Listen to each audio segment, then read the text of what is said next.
오늘 느헤미야 9장 23절에서 38절까지의 말씀을 보았습니다. 우리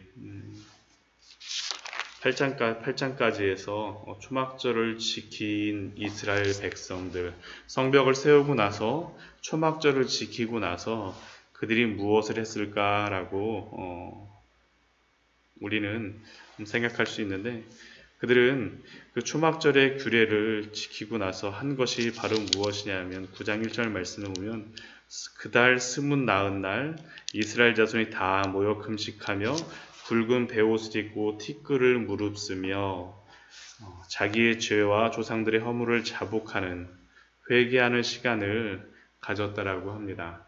초막절에 그 여호와의 말씀을 낭독하며 하나님의 그 위대하심과 또 한편으로 그 말씀에 비추어 봐서 자신들의 죄악됨을 동시에 보았기 때문에, 그래서 그들은 9장 바로 그 다음날 초막절의 규례가 끝나고 난 다음날 집으로 흩어진 것이 아니라 다시 한번 그들은 모여서 온 이스라엘 자손들이 하나님 앞에 회개하고 자복하는 그러한 시간을 가집니다. 그리고 그 이후에 나오는 그러한 말씀, 오늘의 말씀, 어제서부터 오늘까지 계속 말씀이 바로 이렇게 하나님이 어떠한 분이시고 그들의 죄가 얼마나 큰지에 대하여서 그들의 역사에 비추어 봐서 고백하는 그러한 찬양과 또한 회개의 기도문, 그것이 바로 오늘과 지금 오늘 저희가 보았던 그러한 말씀입니다. 9장 23절 말씀을 보면 이 말씀은 바로 하나님께서 아브라함과 약속하셨던 그 언약대로 이스라엘에게 지키셨음을 그들은 고백합니다. 그들의 자손을 하늘의 별같이 많게 하시고 열조에게 들어가서 차지하라고 말씀하신 땅으로 인도하여 이르게 하셨으므로, 아브라함에게 약속하신 그대로 하늘의 별같이 바다의 모래같이 이스라엘 백성들을 많게 하심으로 70명의 사람들이 애굽 땅에 들어갔었는데, 나올 때는 60만 명이나 되는 그러한 사람들이 가나안 땅에 들어갔죠. 셀 수 없는 그러한 사람들의 그 수들, 엄청나게 늘어난 그러한 수들, 하나님이 말씀하신 그 땅으로 또한 그들은 들어갔습니다. 왜 그렇습니까? 하나님께서 인도하여 이르게 하셨기 때문입니다. 또한 그 하나님의 말씀대로 그들은 그 땅을 차지하였습니다. 차지하여서 또한 그 땅에 있었던 가나안 주민들의 그들에게 복종하게 되는 그러한 일들이 그들에게 있었습니다. 또한 그 가나안 주민들을 그들이 정복할 뿐만 아니라 그들이 가지고 있었던 그러한 모든 견고한 성읍들과 기름진 땅을 점령하고 그 안에 있었던 아름다운 물건들, 우물과 포도원과 감람원, 허다한 모든 그러한 눈에 보이는 아름다운 그러한 모든 것들을 그들이 다 차지함으로 말미암아 9장 25절 말씀 보면 배불리 먹어 살찌고 주의 큰 복을 즐겼다라고 그들은 고백합니다. 하나님이 그들에게 말씀하신 그대로 그 신실하시게 그들에게 응답하여 주셨습니다. 근데 그들은 그 땅에서 어떻게 했습니까? 9장 26절 말씀 보면 그들은 순종하지 아니하고 주를 거역하며 주의 율법을 등지고 주께로 돌아오기를 권면하는 선지자들을 죽여 주를 심히 모독하였다라고 그들은 고백합니다. 하나님의 말씀을 순종하지 않고 거역하는 것뿐만 아니라 그렇게 돌아오라고 권면하는 선지자들을 죽이기까지 하는 그러한 그들의 불순종하는 모습들, 하나님을 모독하는 그러한 행위들, 하나님이 축복하신 그 땅에서 그들은 그러한 죄악된 일을 벌였습니다. 그때 하나님께서 원하시는 것이 무엇입니까? 다시 돌아오는 것입니다. 다시 돌아오는 것. 근데 그냥은 돌아오게 할 수 없으니 어떻게 하십니까? 대적의 손에 넘기심으로 말미암아 27절 말씀 보면 그들의 대적의 손에 넘기사 곤고를 당하게 하시고 그들로 하여금 겸손케 하시는 겁니다. 환난을 통하여서 겸손케 하시고, 그러면 그때 그들이 하는 것이 무엇이었습니까? 주께 부르짖습니다. 하나님 아버지께 부르짖죠. 자신들이 돌아가야 될 곳이 바로 하나님임을 그런 환난과 고난을 통하여서 그들은 깨달았습니다. 그때 하나님께서는 다시 들으시고 구원자들을 주어서 그들을 구원하셨거늘이라고 그들은 기록합니다. 바로 이 사건이 일어난 때가 언제입니까? 바로 사사기의 그러한 사건이죠. 이스라엘 역사에서 물론 사사기 시대뿐만 아니라 계속 이 사건이 반복되고 있습니다. 그래서 그렇게 하나님께서 구원하시면 그들이 그냥 하나님께 잘 순종하였을까요? 그러면 좋은데 28절 보면 평강을 얻은 후에 다시 주 앞에 악을 행함으로 여러 번 주의 긍휼로 건져내시고, 이게 계속 반복된 것이 바로 이스라엘 백성들에게 있었던 그러한 사실입니다. 사실 이러한 죄악된 그러한 반복되는 문제들, 죄라고 하는 것이 이스라엘 백성들에게만 이러한 문제가 발생하겠습니까? 우리에게도 계속 이러한 일들이 일어나고 있지 않습니까? 하나님의 말씀에 따라서 하나님께서 우리에게 은혜를 베푸시고 나면 순종하고 그 앞에서 살아가야 되는데 어느 순간 그것을 잊어버리고 다시 범죄의 길로 계속 돌아가는 모습들, 이스라엘 백성들의 모습이 바로 이러한 모습이었다라는 겁니다. 그때 하나님께서 하신 것이 무엇입니까? 다시 은혜를 베푸십니다. 29절 말씀 보면 다시 주의 율법을 복종하게 하시려고 그들에게 경계하셨으나, 율법에 복종하게 하시려고 그들에게 경계하셨습니다. 그러나 그들은 교만하고 또한 그 계명을 듣지 않고 그 규례를 범하였다라고 그들은 그렇게 고백합니다. 30절 말씀 보면 또한 그런 것에 대하여서 어떻게 말씀하십니까? 그들을 여러 해 동안 참으시고 또 주의 선지자들을 통해서 주의 영으로 그들을 경계하시되 그들이 듣지 아니함으로 열방 사람들의 손에 넘기시고. 이전에는 대적들을 일으키셔서 그들을 한 번쯤 이렇게 치시고 환난을 주셨다라면 이제는 그게 안 되니까 어떻게 합니까? 그들에게 열방 사람들의 손에 넘기시는 그러한 일들이 일어났습니다. 그러한 일어난 일이 무엇입니까? 32절 말씀을 보면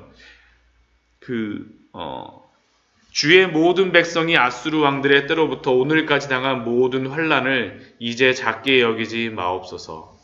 결국 그들은 북이스라엘 같은 경우는 아수르에게 멸망하고 남유다 같은 경우는 바벨론에게 멸망하는 그러한 일들이 그들에게 있었던 겁니다.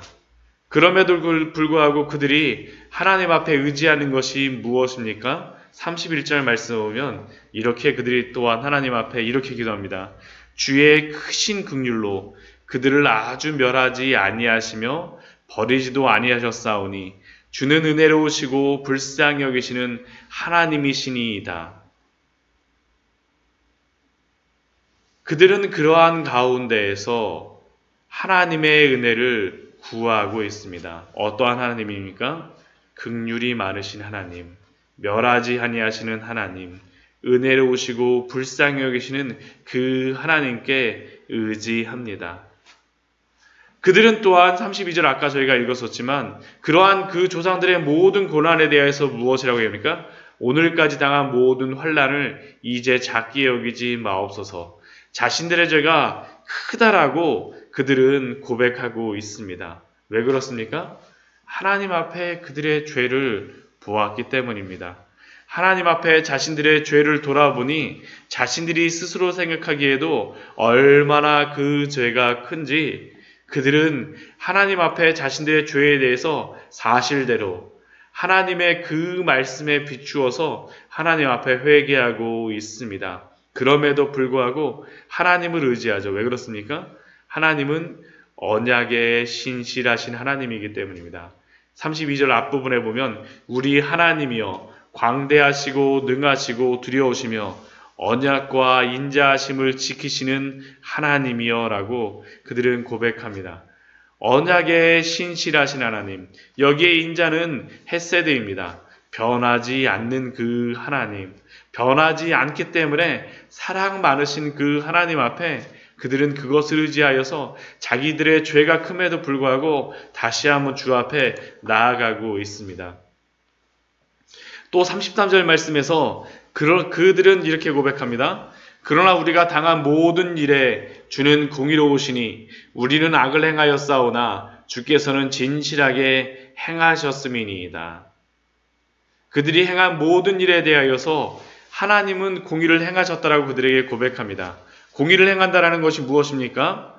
올바른 일을 행한다라는 것이고, 그들에게 그렇게 심판을 행한 것, 아수르에게 멸망당하고 바벨론에게 멸망당한 것이 공의로우시고 올바른 일이라고 그들은 하나님 앞에 고백합니다. 하나님은 진실하게 행하셨다라고 그들은 고백합니다. 한마디로 자신들이 죄를 받아도 당연하다라고 고백하고 있습니다. 이것이 바로 그들이 하나님 앞에 회개하는 태도죠. 자신들의 그러한 모습에 대해서 사실대로 34절 말씀을 보아도 계속 그렇게 얘기합니다. 그들에게 경계하신 말씀을 순종하지 아니하고, 35절 말씀을 보아도 주를 섬기지 아니하며 악행을 그치지 아니하였으므로. 그래서 결국 그들이 당한 일이 무엇입니까? 36절 말씀입니다.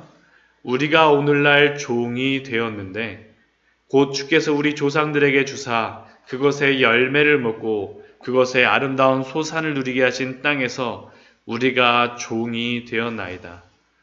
아까 앞부분에서 아브라함에게 주셨던 그 언약대로 하늘의 별과 같이 많아져서 그들에게 약속하신 그 땅에 들어왔는데 그들이 결국에는 어떻게 됐습니까? 하나님께 범죄함으로 말미암아 이제는 하나님이 주신 그 땅에서 주인이 아니라 종이 되었습니다. 바벨론과 아수르의 종이 되어서 그들이 있는 그 상황을 지금 그대로 그들은 고백하고 있습니다. 그래서 그 아름다운 소상을 누려야 되는 그 땅에서 자신들은 종으로 있음을 하나님 앞에 고백하고, 또한 자신들의 그 상황이 우리의 곤란이 심하오며 자신들의 그 상황에 대해서 그대로 이야기하죠. 38절 말씀 보면 우리가 이 모든 일로 말미암아 이제 견고한 언약을 세워 기록하고 우리의 방백들과 레위 사람들과 제사장들이 다 임봉하나이다 하였느니라. 결국 이 9장의 말씀은 어떤 말씀이냐 하면 하나님 앞에 하나님이 오르심에 대하여서 그들은 그대로 고백하고 자신들의 불순종에 대하여서 그 불순종이 우리들의 자신들의 조상에게만 해당되는 것이 아니라 자신들도 그 하나님에게 불순종하였음을 그들은 고백하고 있습니다. 그리고 마지막에 보게 되면 자신들을 구해달라고 하나님 앞에 언약을 세우는 것이 아니라 그들의 상황 그대로 하나님 앞에 고백하며 언약을 체결하죠.